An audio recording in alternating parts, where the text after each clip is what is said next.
Assalamualaikum warahmatullahi wabarakatuh. Oke, di sini di segmenting pemasaran, terus di strategi segmenting pemasaran ini terdiri dari pembahasannya definisi, jenis dan ciri-ciri, serta strategi dan tahap segmenting pasar. Oke, yang pertama kita akan membahas tentang definisi segmenting. Definisi segmenting itu adalah upaya memetakan pasar atau sasaran program dengan memilih konsumen sesuai persamaan di antara mereka. Penilaian ini bisa berdasarkan usia, tempat tinggal, penghasilan, gaya hidup, atau bagaimana cara mereka mengkonsumsi produk. Apa itu segmentasi pasar? Pengertian dari segmentasi pasar itu merupakan ada pembagian kelompok konsumen atau pembeli pada suatu bisnis yang memiliki kebutuhan karakteristik serta perilaku berbeda atau heterogen di dalam pasar tertentu yang kemudian akan menjadi satu pasar homogen nantinya, yang dimana akan menjadi sasaran pasar dengan strategi tersendiri.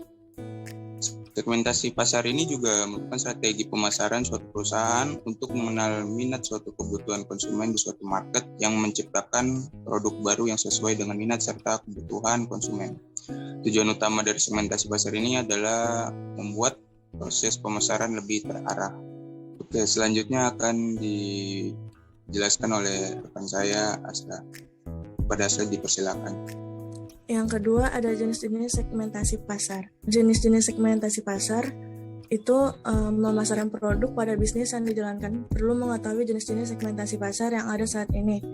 Berikut jenisnya. Yang pertama ada segmentasi lokasi, yang kedua ada segmentasi waktu, yang ketiga segmentasi harga, yang keempat demografi, yang kelima psikografi, yang keenam sosial budaya, yang ketujuh behavioral atau perilaku.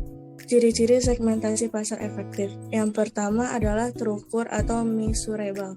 Segmentasi pasar dapat diukur dengan tingkat tertentu. Semua hasil penelitian analisis data juga harus dibuktikan dengan data yang terukur dan akurat. Yang kedua, terjangkau atau aksesibel. Segmentasi yang efektif ini adalah menghilangkan dinding antara produk dengan konsumen. Produk secara jelas dapat dijangkau oleh konsumen. Yang ketiga, berpengaruh atau substansial. Proses segmentasi ini juga harus memengaruhi bisnis, misalnya memberi keuntungan dan juga berpengaruh terhadap perubahan proses. Yang keempat, dapat dibedakan atau diferensiable.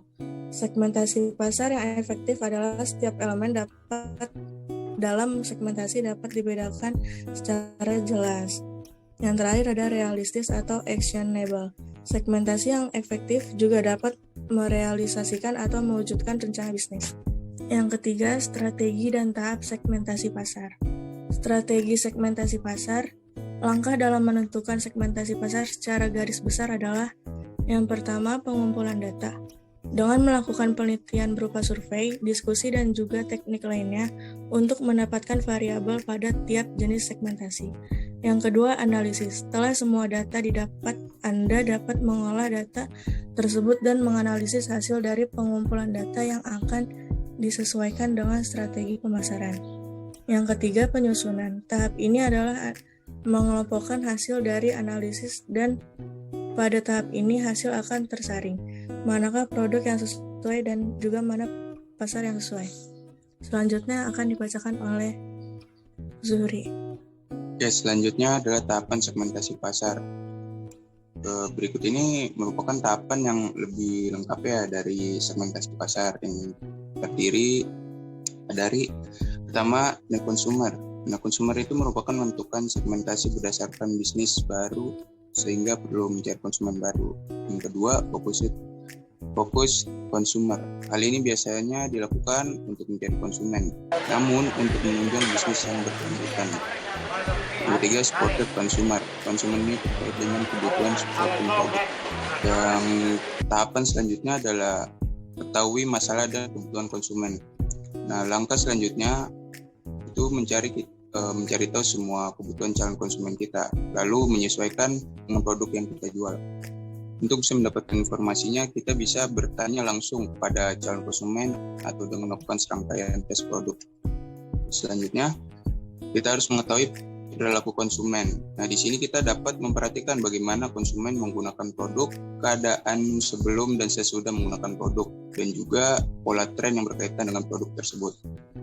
Nah, selanjutnya olah dan analisis data. Analisis data juga berfungsi untuk menjadi sebuah acuan dalam menentukan strategi dalam menyusun produk dan juga pemasarannya. Yang kelima, menentukan strategi pemasaran produk. Menentukan strategi pemasaran produk ini memiliki strategi yang berbeda karena kita harus menyesuaikan target pasar sesuai dengan strategi pemasarannya. Yang terakhir, evaluasi respon pasar.